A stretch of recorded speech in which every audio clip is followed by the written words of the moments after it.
So, this is my new vintage collectible knitting machine.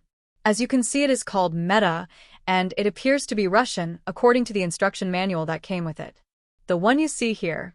You can tell by looking at the instruction manual that it is old. The pages are yellowish and some pages have a few tears. Let's open the first page. The booklet shows a year, 1991. I am not sure if that is the date the booklet was printed or the machine was produced. If any of you can read this language and is able to figure out what this date represents, please leave a comment. It would be nice to know more details about this machine. Alright, let's put the manual aside and look at the machine and its components. The machine consists in a large metal tube and a pin comb. The pin comb can be removed. It is similar to the garter comb that is commonly used to create garter stitch on regular knitting machines. And that is the beauty of this machine. It is able to create garter stitch, which is very difficult to recreate on other kind of knitting machines.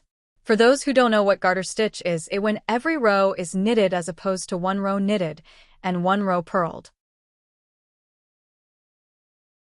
The machine has a lever on the back. This lever performs a similar function as the carriages on a flatbed knitting machine. When the lever is moved from one end of the machine to the other, it pushes forward several metal hooks. If the pin comb is correctly inserted, the hooks rest between each pin. The yarn is laid on top of the hooks between the hooks and the pins, and when the lever slides from one end to the other again on the opposite direction, the hooks retract, pulling the yarn and forming loops. You can see here the position of the hooks and the pins. It also has one latch and 1 feet on each end.